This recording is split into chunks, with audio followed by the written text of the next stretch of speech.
His Excellency Satoshi Morimoto, Chancellor of Takushoku University and the former Minister of Defense of Japan. Philips Fairmonti, Executive Director of CSIS Indonesia. Ibu Shafiah Muhibat, Head of Department of International Relations, CSIS. Ladies and gentlemen. Good morning and welcome to the Center for Strategic and International Studies, Jakarta. Today we will have CSIS lecture series on regional dynamics, on free and open Indo-Pacific, ASEAN and Japan's security strategy. My name is Habib and I will be the master of ceremony for today's event. Today, the rundown of the event, we are going to commence the panel presentation by His Excellency Satoshi Morimoto and then followed by question and answer session. This particular session will be moderated by Ibu Shafiah. Now, without further ado, I would like to invite Dr. Shafiah, the Head of International Relations Department, to moderate the presentation. Ibu Muhibat, you may have the floor. Okay, thank you, MC. Good morning, ladies and gentlemen. Welcome to CSIS. I'm standing here on behalf of CSIS and our Executive Director here to welcome you all to this, today's session of the lecture series on regional dynamics. So those of you who have come regularly to our events would know that this is a regular event of CSIS that we hold almost monthly to discuss various issues related to the region of East Asia, Asia Pacific, or what we call now the Indo-Pacific. Today we are very honored to welcome His Excellency Satoshi Morimoto, who is the former Minister of Defense of Japan and currently acts as the Chancellor of the Takushoku University and Special Advisor to the Minister of Defense. He also lectures at several universities in Japan. And before that, he held several positions in the Japanese Ministry of Foreign Affairs, including the Director of the Consular and Migration Policy Division, Director of the Security Policy Division, Research and Planning. And he also served in various postings for Japan. And also previously, he was a senior fellow at the Fletcher School of Law and Diplomacy at Tufts University. Before he joined the Ministry of Foreign Affairs in Japan, he served the Japan Air Self-Defense Force and graduated from the National Defense Academy. We think that today's session is very important because we are aware, based on the discussions, and if you follow the media, that the Indo-Pacific is really the buzzword of the region. Everybody talks about Indo-Pacific, and various countries and regions have presented their own understanding of what Indo-Pacific is. Even Indonesia supported ASEAN to also conclude an ASEAN outlook on Indo-Pacific. Today we will hear more about Japan's free and open Indo-Pacific. We have had several discussions here in CSIS talking about Japan's free and open Indo-Pacific. But I think today it would be even more interesting due to several developments in the region at the moment, and also specifically today because we're talking about Japan's free and open Indo-Pacific related to ASEAN and Japan's security strategy. And for that, I think we have the most notable speaker to speak on this issue, and we are very happy and honored to welcome His Excellency Satoshi Morimoto to give his remarks today. His Excellency, if you please. Thank you.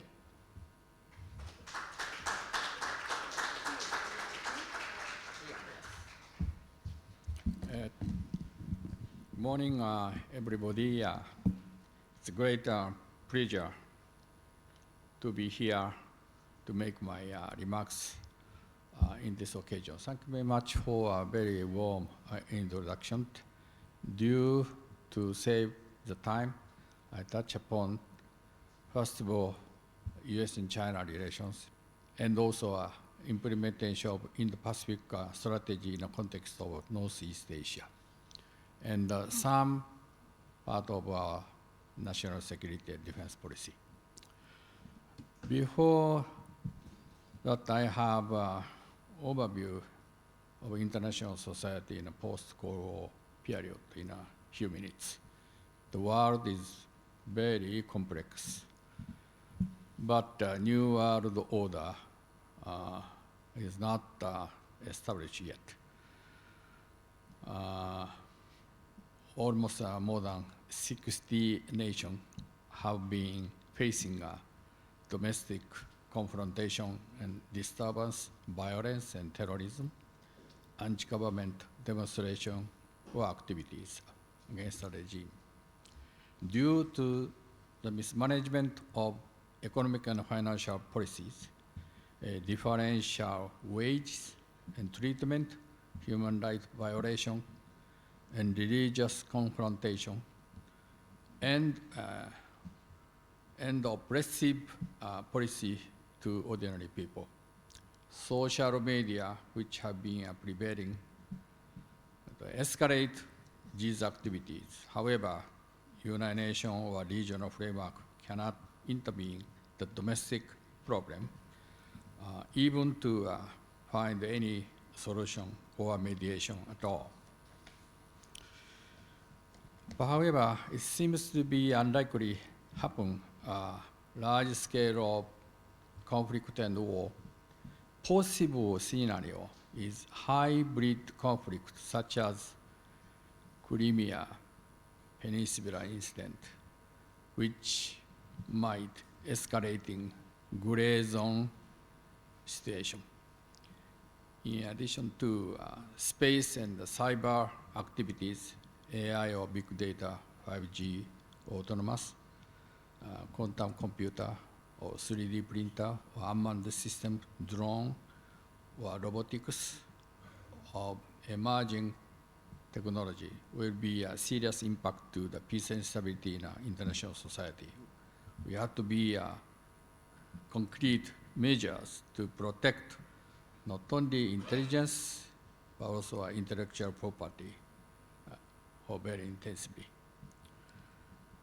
Last 30 years after 1989, the end of Cold War, 1990 German unification, the world has been enjoying a rapid economic growth.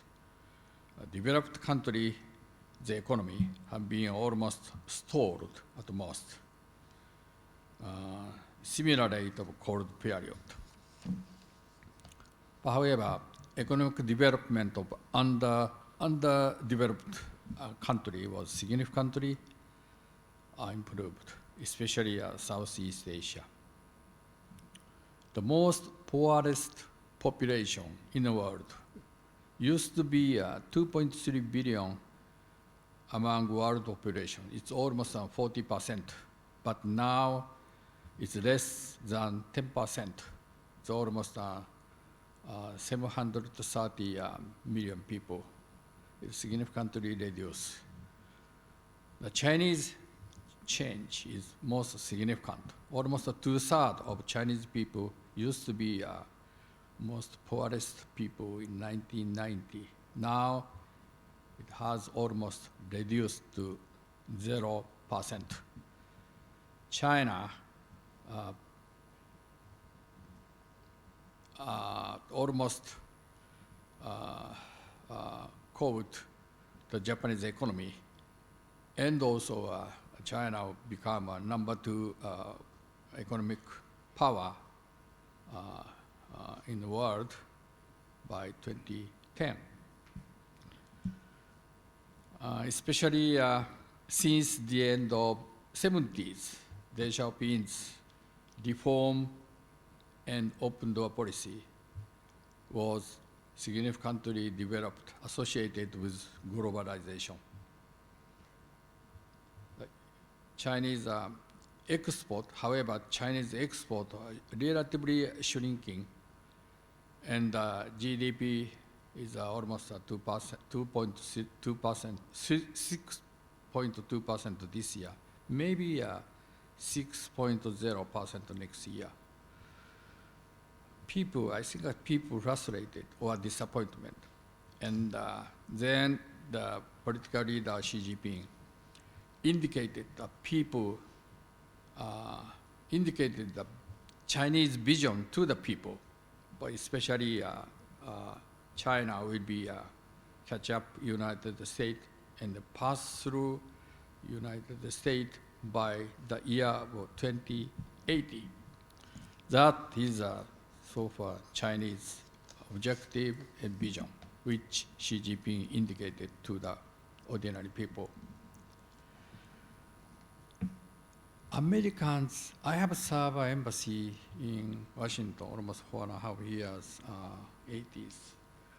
But it's very naturally, American policymaker or a social scientist has two kind of mythology or hypothesis, two kind of mythology. First story is called some sort of a modernization theory. Any nation and society will be economically developed, then that nation and society will be free and democratic oriented. Americans administration, such as Bush administration and Clinton, Obama, first year of Mr. Trump, they believe that theory to be cooperated with China, and they are approaching some sort of engagement policy with China. However, this mythology was fake news. The second hypothesis is even if China will be developed, United States can manage China through very close allied relationship with allied country, and also a superiority or advantage in a technology and military area. That was also fake news. I think absolutely that is not a fact. In 2017, Xi Jinping made a very important speech at 19th Chinese Communist Central Committee, saying that Chinese socialism will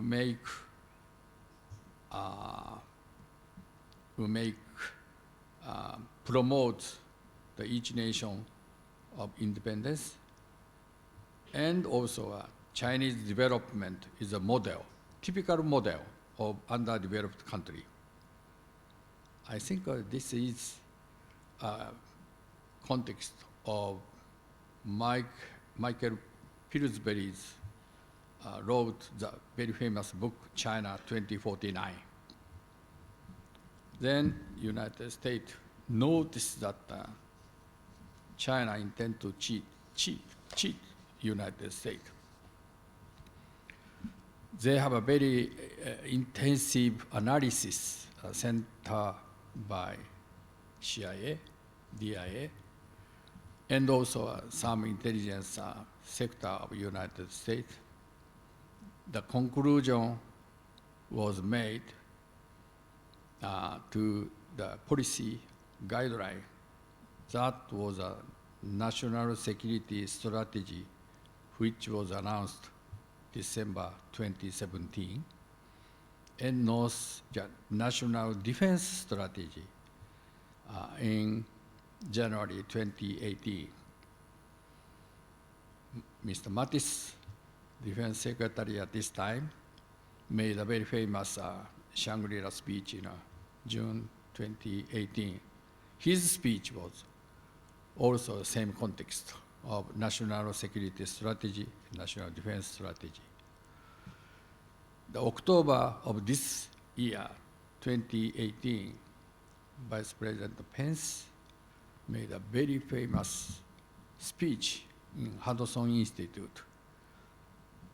When he made a speech, I think Mr. Michael Pillsbury sit down beside of himself. Vice President Pence made a similar speech in October 2019, this year, at Wilson Center. And these kind of American policy regard China a divisionist, a strategic competitor with United States. So United States, basically, their policy toward China significantly for the last 2 years. You look at the Sino-US relationship, it consists of 3 categories. One is that the economy. Economy include one is that almost 400 billion US dollar of surplus for United States. How to reduce this surplus?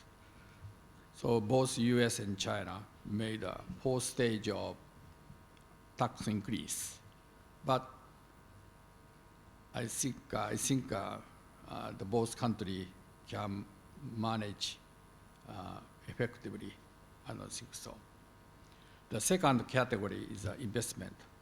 Chinese invested a lot to the American enterprise, and sometimes grabs, sometimes joint venture, to take the information technology to China to utilize their military modernization.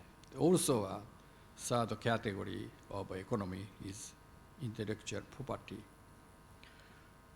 As you know, United States set up entity list to restrict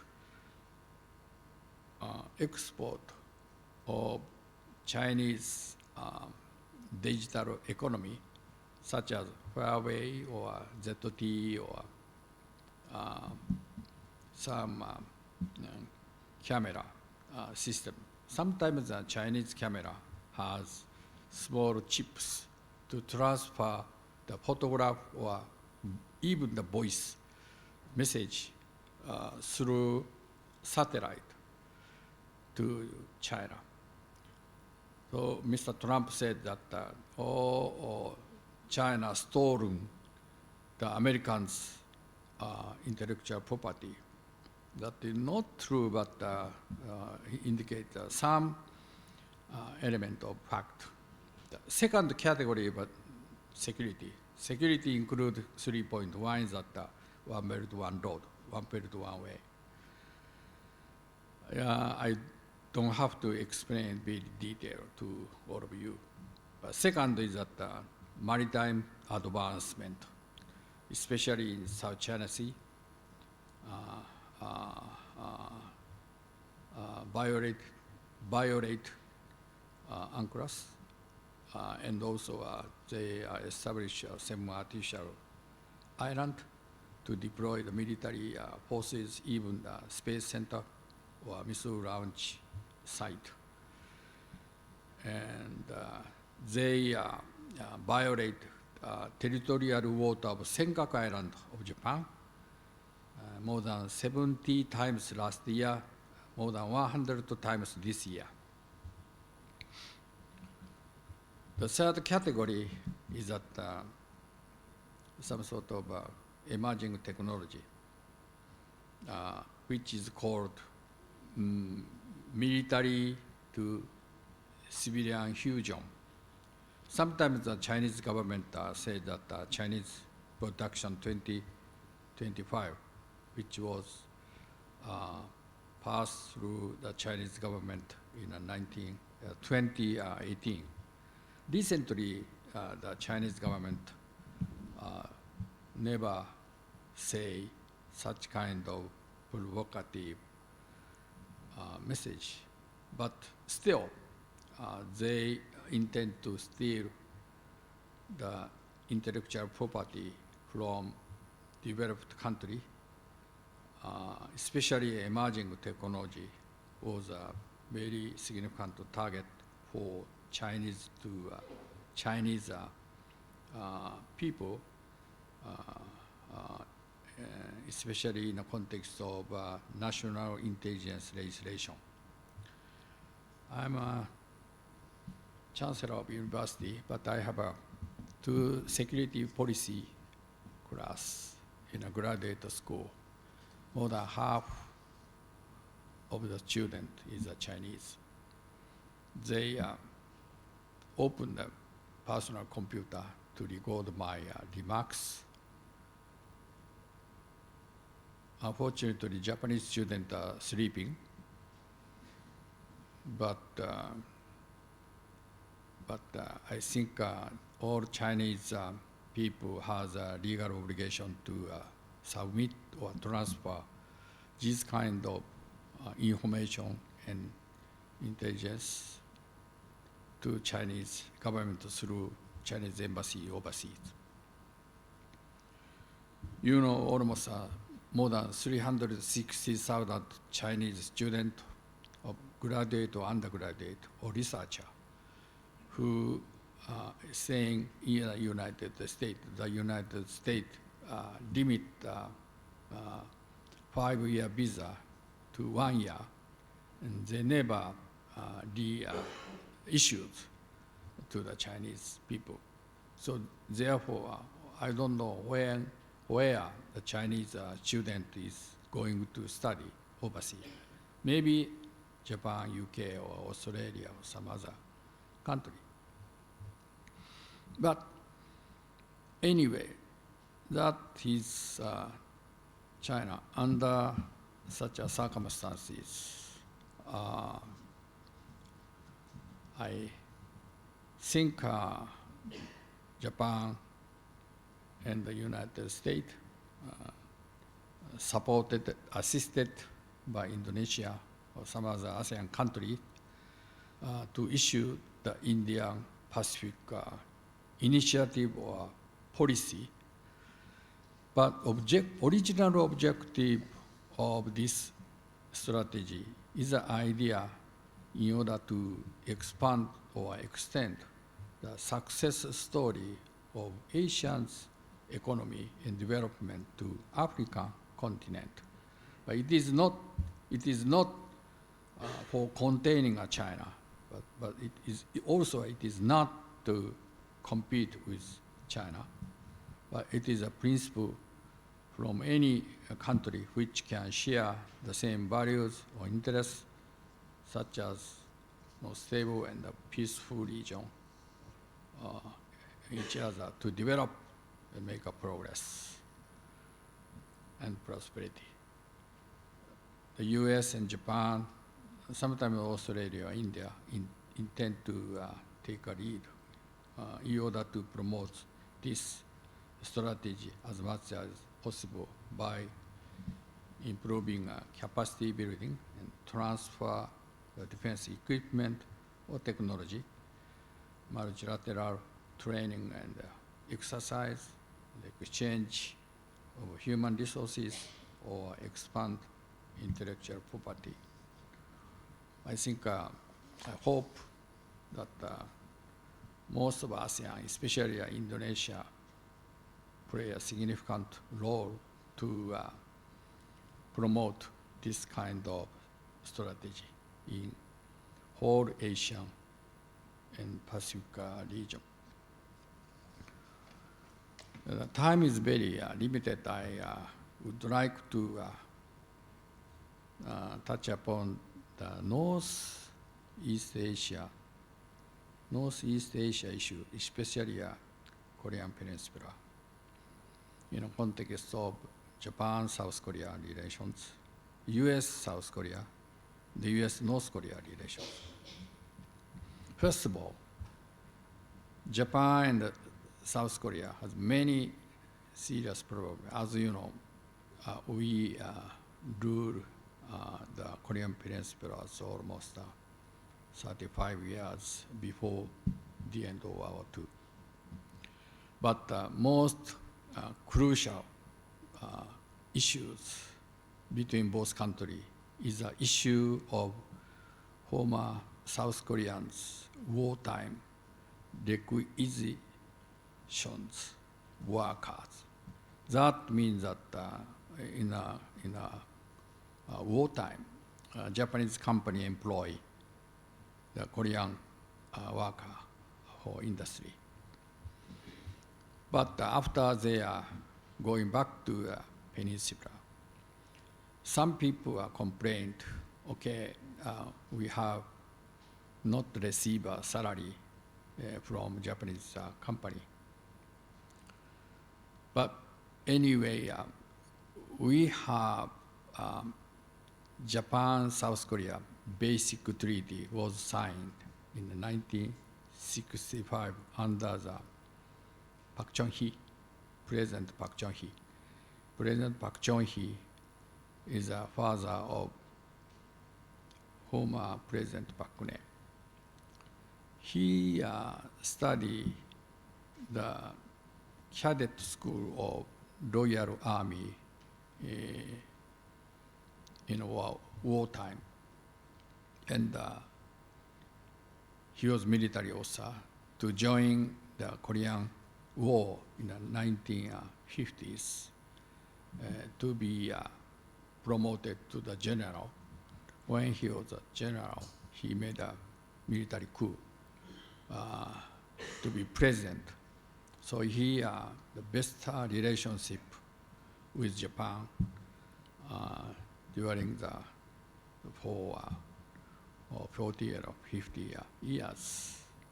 But when he was president, the both countries made a basic treaty.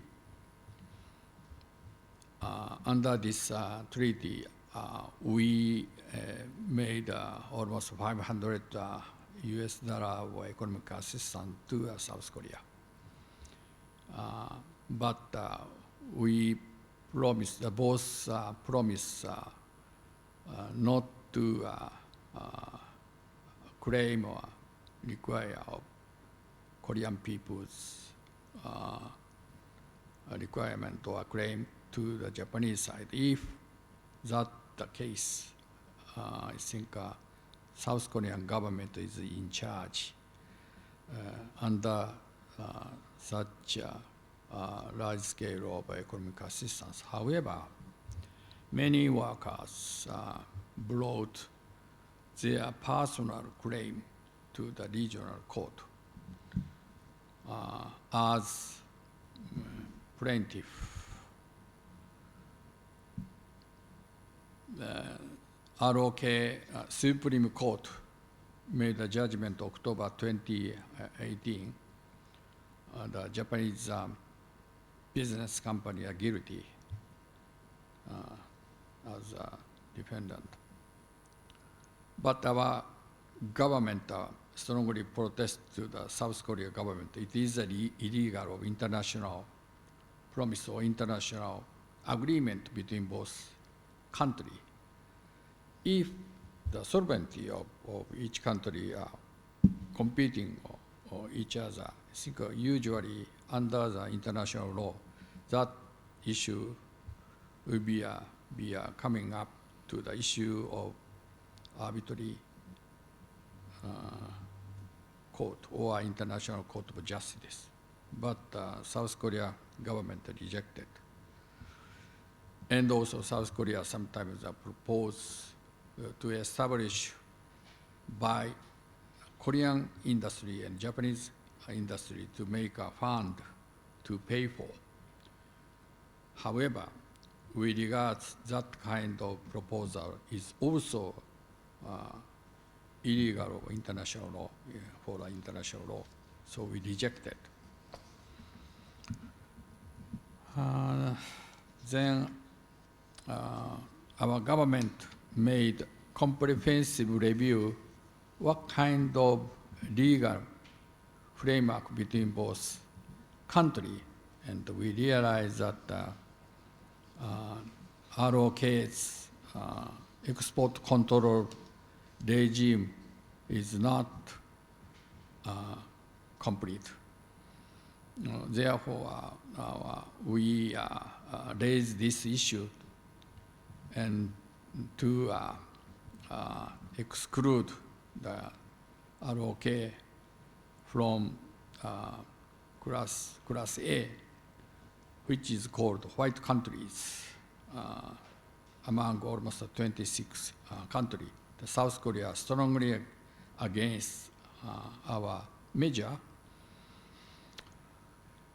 That sort of fighting between both countries, but basically, basically, South Korea's measure or action seems to be a violation of international law.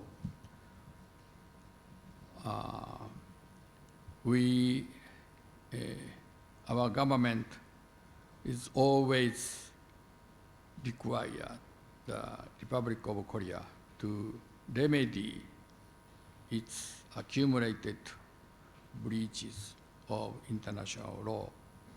So our country renewed the request for ROK to take concrete action for that purpose immediately. However, South Korea denied our recommendation.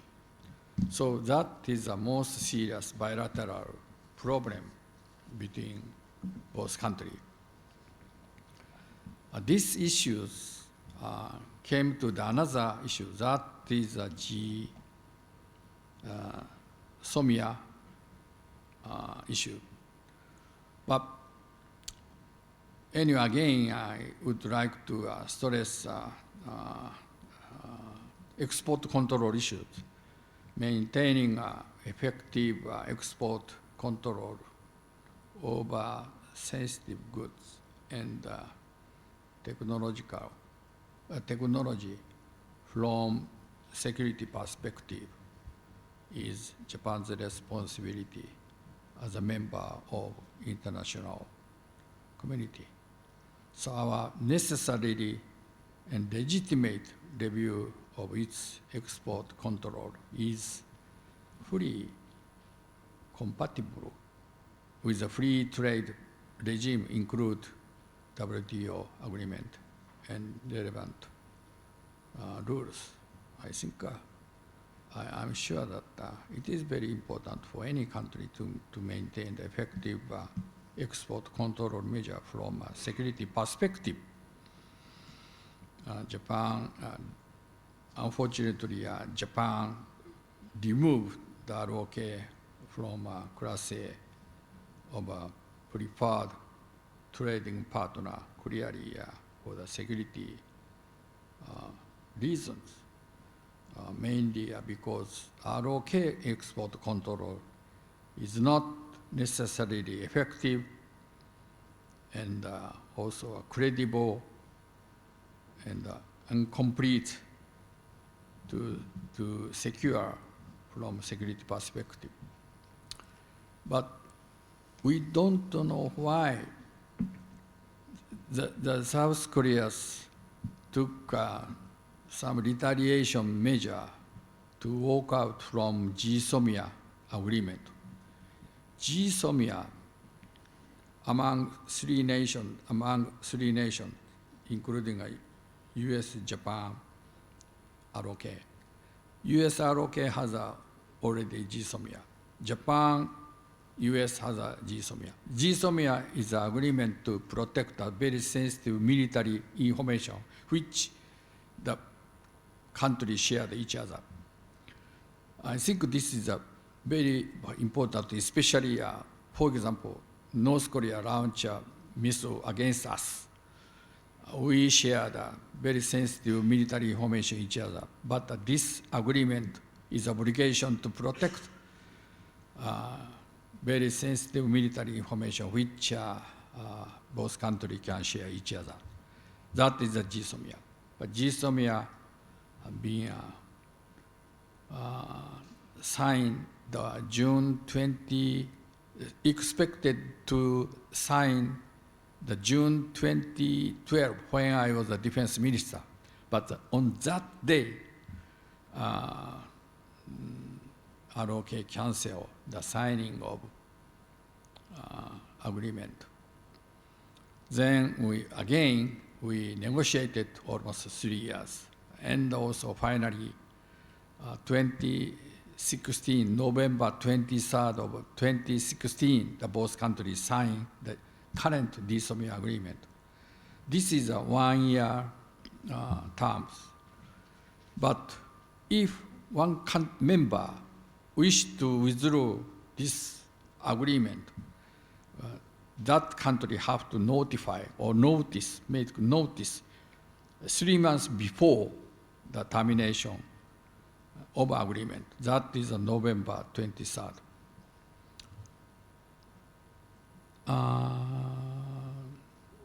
Anyway, GSOMIA has been automatically extended annually since its conclusion 2016, as I mentioned, based on the recognition that agreement strengthen or reinforce the cooperation between the two countries on the security as well as contribute to the regional peace and authority.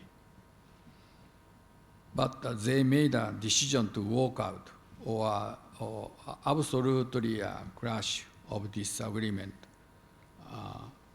last August for the retaliation of our export control measure.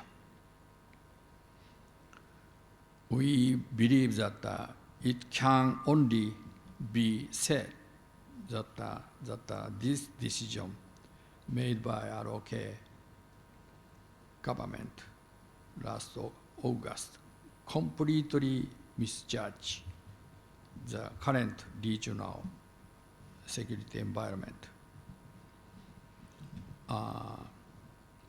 As I said, in that announcement, ROK government links their decision not to extend the agreement of GSOMIA with Japan's review of export control toward the ROK in a context of security, yet the two sides are completely irrelevant to each other. Therefore, ROK government's argument is absolutely unacceptable, and we firmly protest the government of ROK, unfortunately. Then United States got very angry. I think Washington was very upset because US ROK has a GSOMIA, Japan and US and GSOMIA.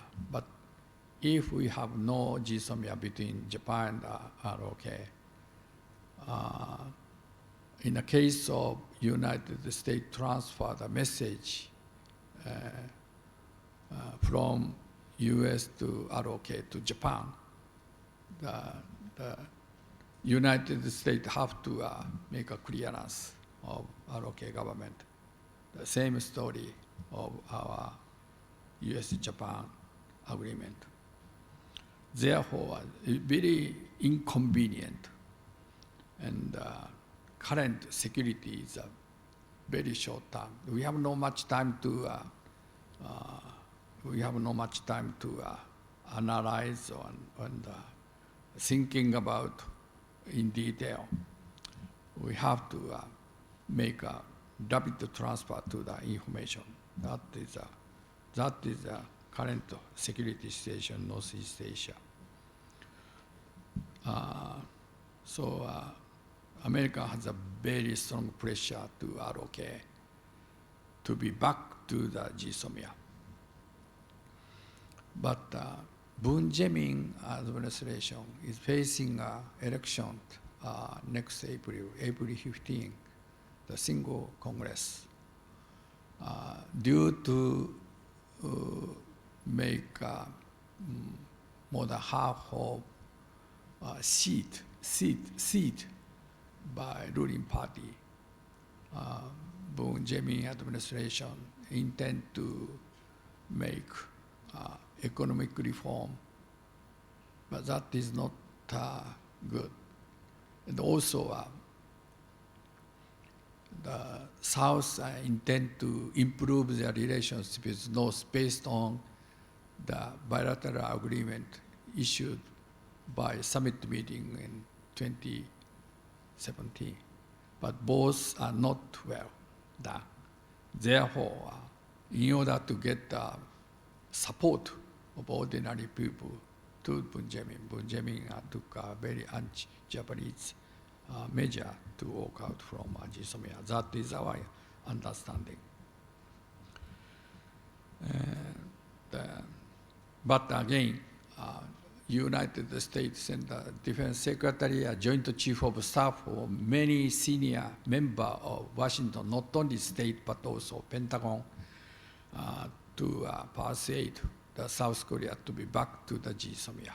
So South Korea government had nothing to do, and the both compromised to reopen the dialogue on the export control between both countries. So we stage dialogue between both countries, and we are expecting a director level, assistant secretary level meeting this weekend, Sunday, next Monday. And it is expected to the conclusion to be submit to the summit meeting, US and Japan and South Korea, which is scheduled Christmas time, December 23rd, 24th at a trilateral summit meeting in China. I'm not so optimistic of our dialogue between both countries. But anyway, dialogue is important. So that is GSOMIA and export control. Basically, that is not a relationship with each other, but this is some sort of compromise by American mediation between both countries. But South Korea also are facing a special measures agreement. That is a burden sharing negotiation for U.S. forces stationing in ROK at the present. This agreement should be agreed upon by the end of this year to be ratified the ROK Congress also by the end of this month. I think it seems to be impossible. But the problem is that this year, ROK and the US made an agreement for ROK to pay almost $1 billion to United States. Mr. Trump asked for the ROK to pay almost $4.7 billion next year. What and why the request was more than almost 5 times of previous year? I have no idea. But sometimes, according to the Mr. Trump's Twitter, he indicated that $5 billion is the operational cost to maintain U.S. military forces in South Korea, which are almost 28,000 military personnel. So U.S. request is almost the same of operational cost for U.S. forces in ROK to ROK government.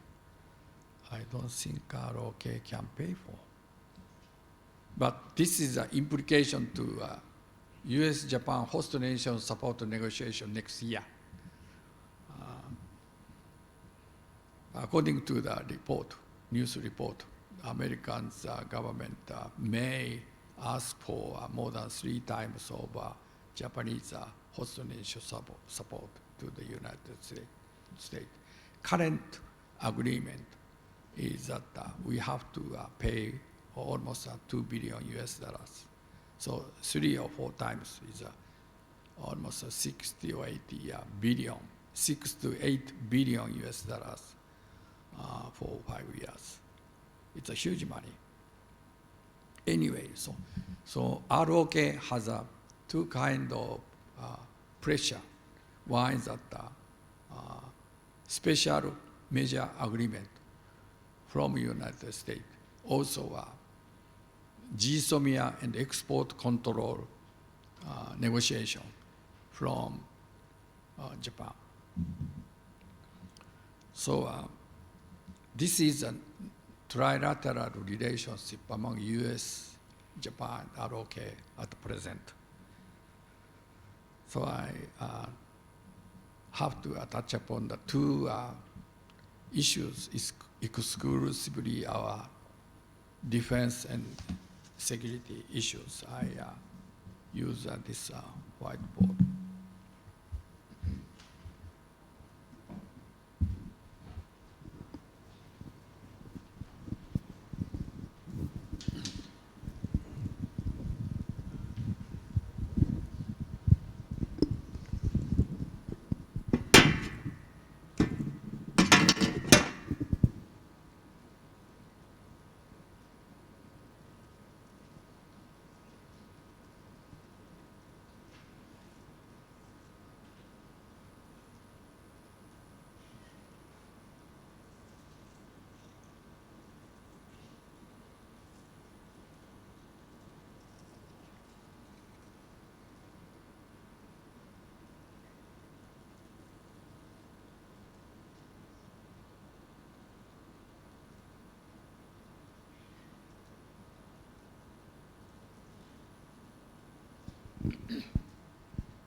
It's a Korean Peninsula, Russia and China, Japan. We have Southwest Island. It's almost 1,200 kilometers. Our length of our nation is almost 3,500 kilometers. It's almost the same length from Portuguese and Hungary in European continent. It's a long. During that time, we have almost 6,850 islands at all. This is Taiwan. As you know, I would like to discuss the two issues. One is that stove aircraft. Second is INF.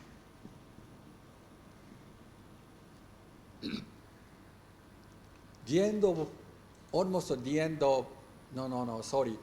last stage of World War II, U.S. Navy and Marine Corps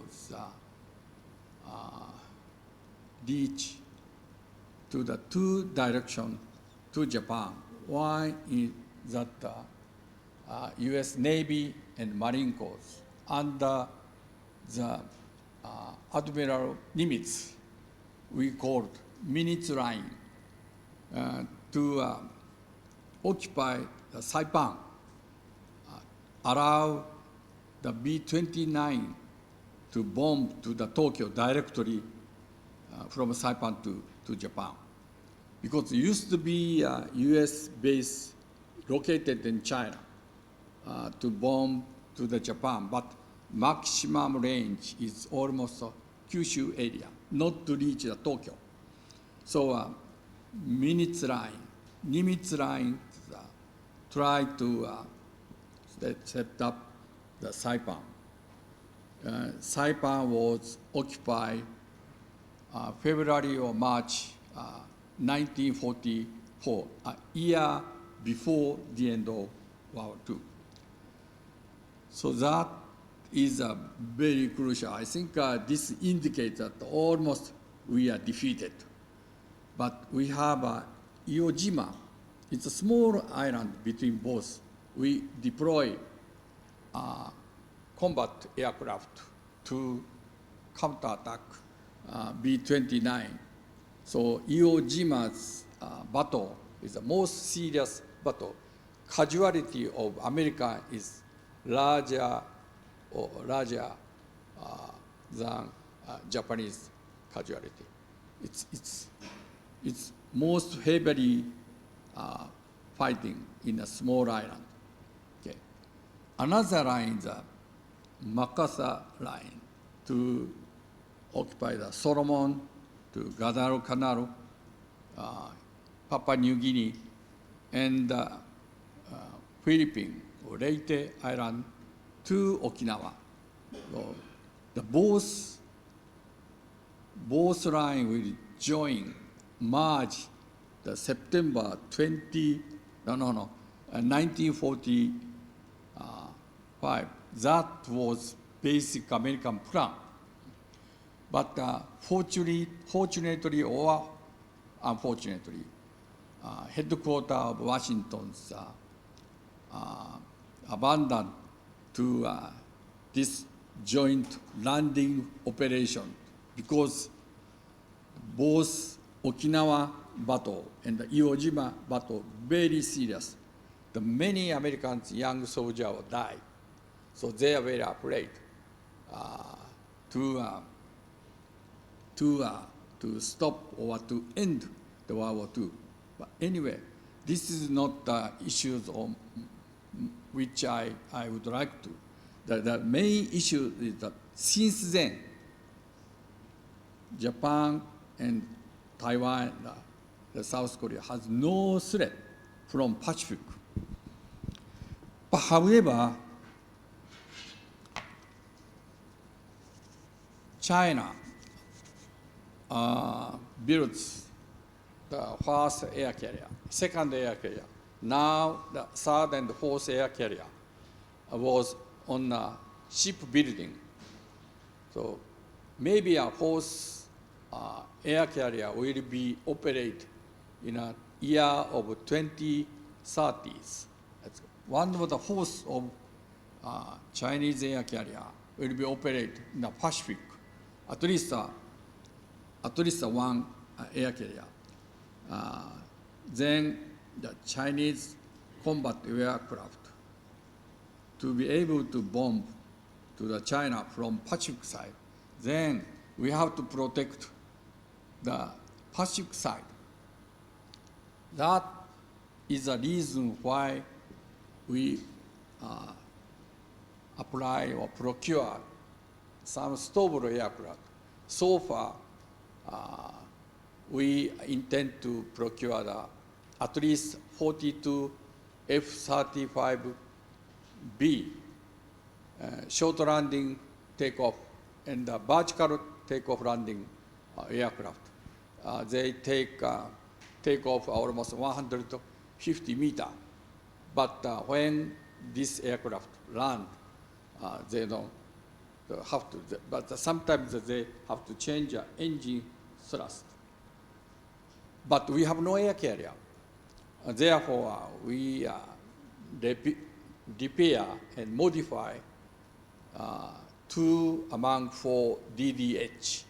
It's almost less than 20,000 tons of multi-purpose DDH or helicopter equipped destroyer will be a platform for stable aircraft in a maybe 10 or 12 years from now on. We already budget for next fiscal year to repair the DDH to equip the stable aircraft to protect the Chinese incoming threat from Pacific side. I think this is another area. We have no such kind of serious threat from Pacific after the end of World War II. But that is a new event was coming up. The another is INF. As you know, INF is intermediate missile. Basically, Soviet deploy the INF such as SS-5, SS-4, SS-20 since late 70s. And in 1976 or 77, they deployed more than 200 SS-20 in a NATO front, European front. The most of our Western country discussing some sort of decoupling.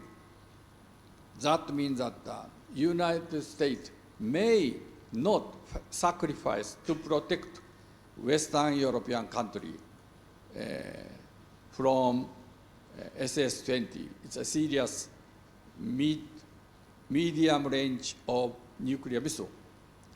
Then United States made a decision to deploy Pershing II and the GRICAM, ground-launched cruise missile, and also simultaneously they intend to negotiate with arms control negotiation with Soviet. That was a dual decision in 1979. According to decisions, United States proposed arms control negotiation with Russia. Russia said yes in 1981. The agreement was signed in 1987 after 6 years negotiation between both countries. At that time, Soviet deployed also SS-20, almost 120 SS-20 in the Far East. But looking back, Williamsburg Summit, which was held in 1983, Williamsburg near the Washington, we made a very important agreement among G7 meeting saying that Western security is indivisible. That means that if Soviet redeploy or transfer the Soviet military force in the Far East to the Western European front, the Western European front, such as NATO side, with disadvantage of military balance with Warsaw Pact. If Soviet transfer the Soviet forces from European front to the Far East, then US, Japan is disadvantage. So in that case, Western alliance cannot be divided. In order to apply such kind of concept, our Prime Minister Nakasone, he has gone last week, made a decision to ask for President Reagan of United States to negotiate with Global Zero. That means that Soviet have to crush the both front, not only European front, but also Far East front. That was successfully negotiated in as I said, in 1967, agreement was signed, and all SS-20 and also a mid-range of missile was disappear in the world. Since then, it's almost more than 60 years. United States realized that Russia violated INF treaty to deploy the mid-range of missile in Kaliningrad, which is called Iskander. The Americans raised this issue, but the Soviet denied.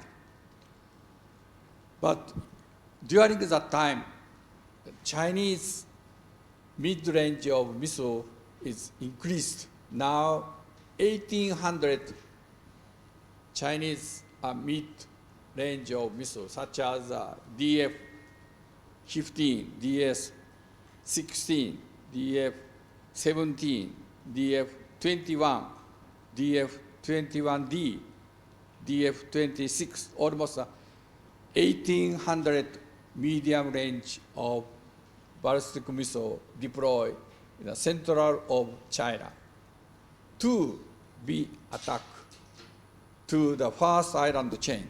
This is the first island chain.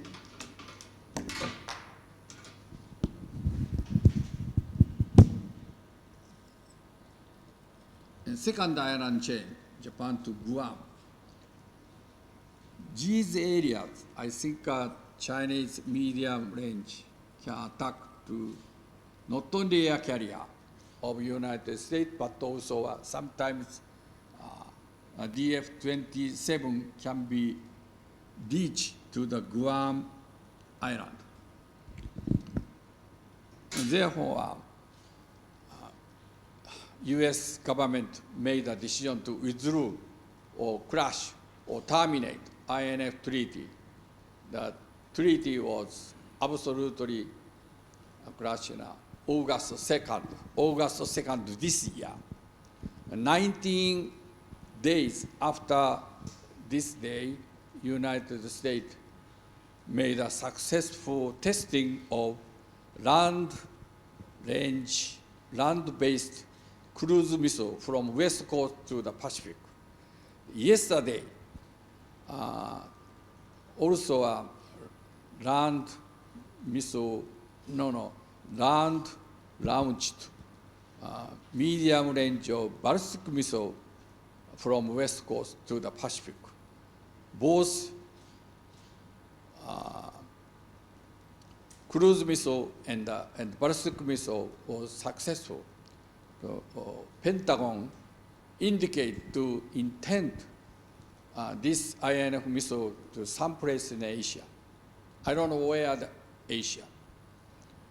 Possible candidate, Japan and South Korea, Taiwan, Philippines, Indonesia, or some Asean. We don't know yet. Absolutely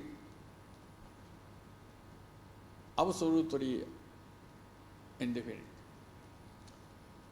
However, looking at the range, missile range, it's almost 1,200 kilometer range. It includes Japan, South Korea. As I said, Taiwan, impossible, or some ASEAN country. Americans deployed INF to counterattack Chinese mid-range of missile. Also, maybe United States will take initiative to open the arms control negotiation with not only Russia, but also China. If China says that India should be, if include India, India say Pakistan also. And we don't know how to deal with North Korea missile. I don't know, but anyway, arms control negotiations very, very complicated. But this is a very crucial national security issues, not only Northeast Asia, but also Southeast Asia as a whole. That is the INF issues. So for our national security and the defense issue, we have two issues to be raised. One is that stop aircraft to counteract of Chinese air carrier. The second is that in order to meet Chinese mid-range of missile, which was deployed in the inland of China, we have to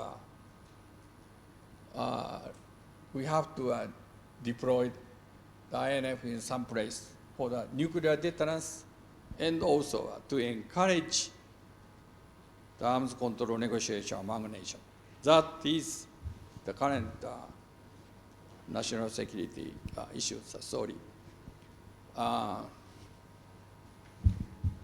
Therefore, I explain the first is that U.S.-China security, especially in the context of not only economy, but also security, also emerging technology, especially digital economy such as Huawei or Alibaba or Tencent. We have another kind of security area for concern. That is the U.S.-China relationship. I think this is a very serious implication for the peace and security in whole Asia countries. The second is that Northeast Asia, we have US, Japan, and Japan are okay.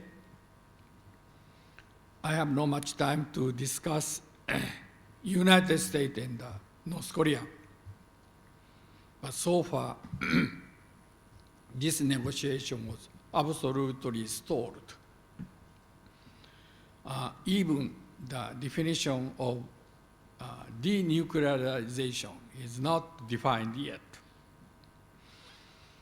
North Korea's prioritize to relax economic sanction against them rather than bilateral negotiation between US and ROK. We don't know which direction the US and North Korea's negotiation is going to. The last 3 years, I touched upon the two kinds of national security defense issue, which has some influence to the whole Asian Pacific country. That is the point which I would like to emphasize. Thank you very much for listening my very poor English or remarks. Thanks so much again.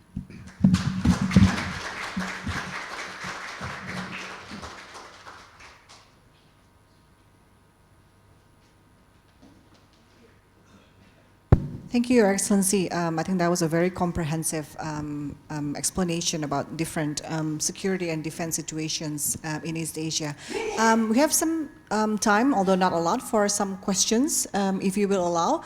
So maybe I'll take 3 questions, if there are any. So I see 3 hands, so the 2 gentlemen here and then 1 in the back. If you could introduce yourself, use the mic either to your right or to your left. Please, you can start, yeah.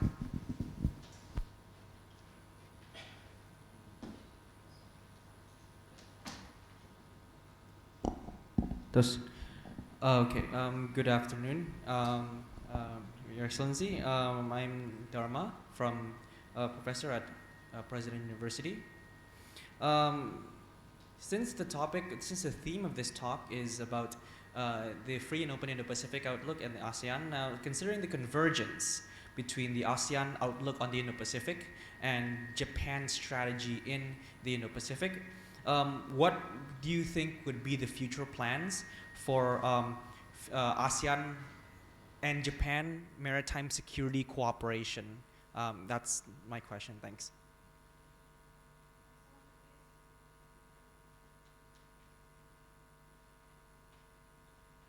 Yeah, thank you very much. My name is Rio. You mentioned in the early of your speech that the U.S. The involvement of American military. Does this mean that the influence of the 23 U.S. military base in Japan, including in Okinawa, will increase for this strategy? And then I am curious, when you address about the problem of the South China Sea, what does Japan has an interest in the South China Sea? Because as far as I know, Japan has already have I think 2 of disputes in Senkaku Islands and Okinotorishima Islands. And then lastly, you mentioned about export control. Won't these strategies significantly affect the economics and trade activities between the Indo-Pacific region if this export control were implemented? Thank you.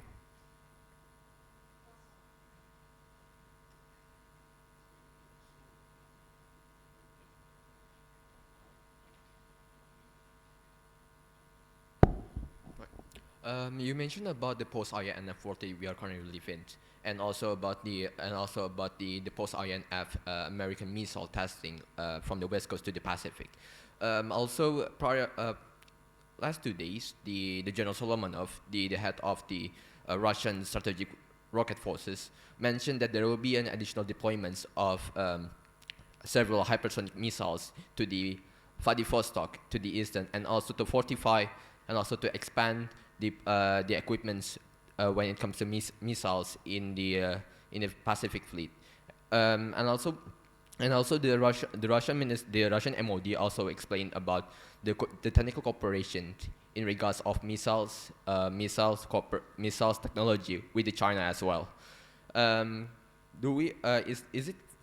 Is it feasible that we will see additional deployments of the ABM systems or anti-ballistic missiles in Japan, or maybe post-INF missiles of American in Japanese soils to counter the Russian missiles and the Chinese missiles as well? Thank you. Okay, thank you. So there are several questions. The first about the future of Japan-ASEAN maritime security cooperation. There's also a question about U.S. military presence in Japan, Japan's interest in South China Sea, and also possibilities of anti-ballistic missiles in Japan to counter Russia and China.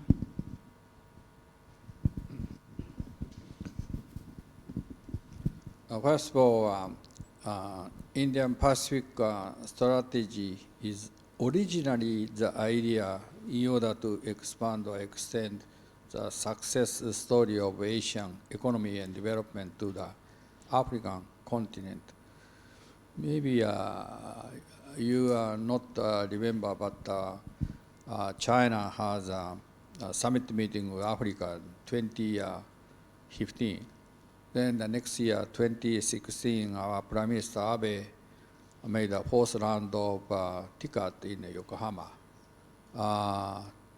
to project this idea, which is called the Indian Pacific Initiative, not the strategy.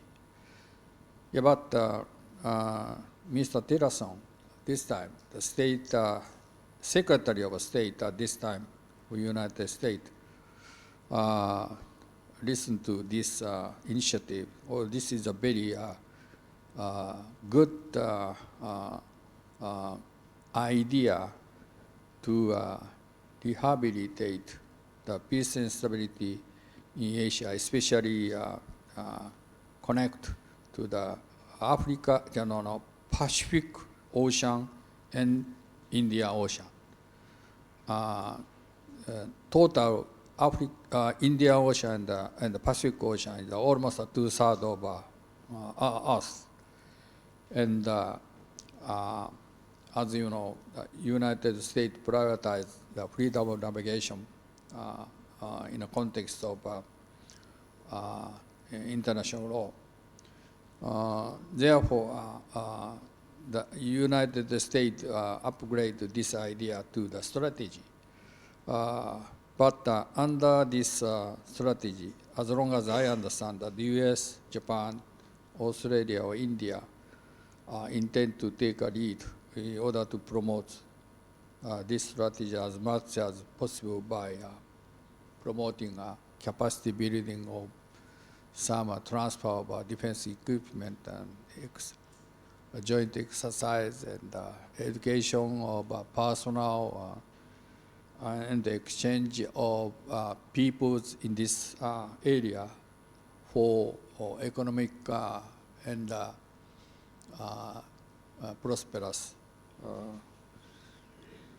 I think so far the speed is very slow, but many ASEAN country has a significant role to play to prevail this Indian Pacific strategy as a whole. I think we have to. There are many things which we have to promote under this strategy, but my personal sense is that this is not the strategy to counterattack China, not to how to say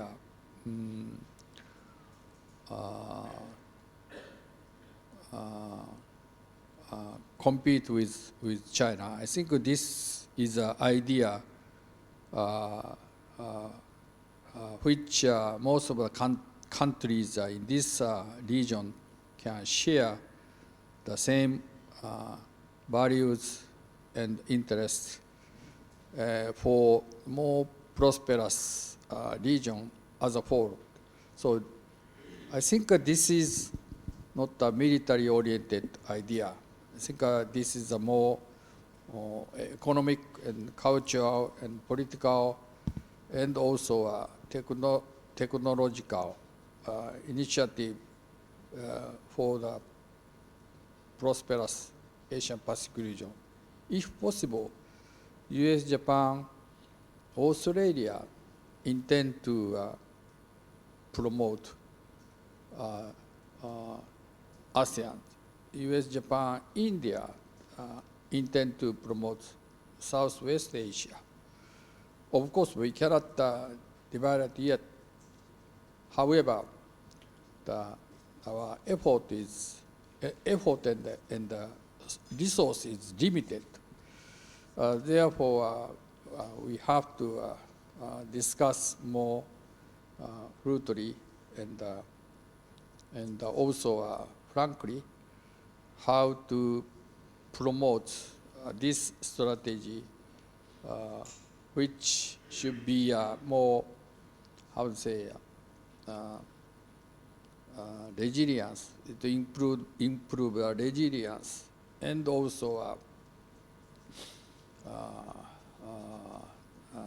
continue to be work in the region. I think this concept is a broad sense of idea for the more prosperous and peaceful Asia in the future. I think we have to discuss more. So far, sometimes we send self-defense maritime forces to the South China Sea for our independent freedom of navigation. We have no idea to joint activity with U.S. Navy. We sometimes try to make some sort of a freedom navigation operation in the South China Sea, to indicate our presence, because we have a very important sea lanes of communication through center of South China Sea. This is most crucial lifeline for our not only society but also our national security and the strategy, energy strategy as well. So that is the idea. Again, we have no idea to contain the China. We have no compete with China militarily, but looking at the digital economy, most of the country adopt some sort of a originally Chinese digital economy system such as Huawei. We are relatively concerned that Chinese some sort of intelligence and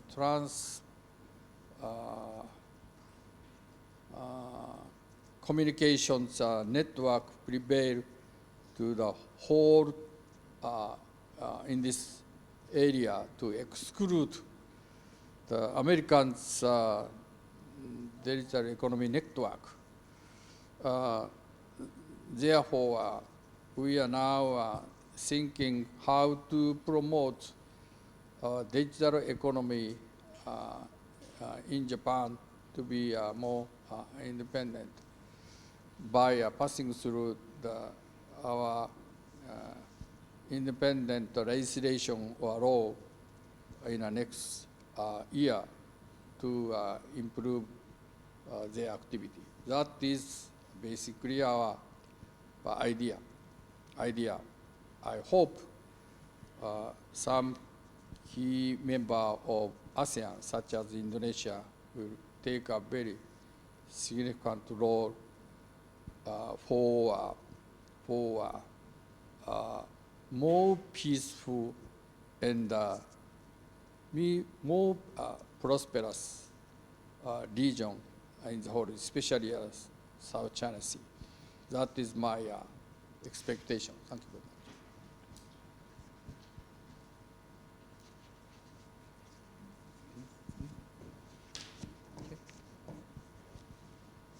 Okay, I think we have come to the end of our discussion today. So thank you again, Your Excellency, for your remarks. And I think some of the points that we can take into account, basically, you know, what Indo-Pacific means to different countries, but in essence, it's basically about inclusivity for a lot of countries in the region. So thank you for everyone who participated in today's discussion, and thank you for coming to CSIS. And please, you know, follow us on our website and social media to know about our next lecture series on regional dynamics. So thank you and good morning. Thank you.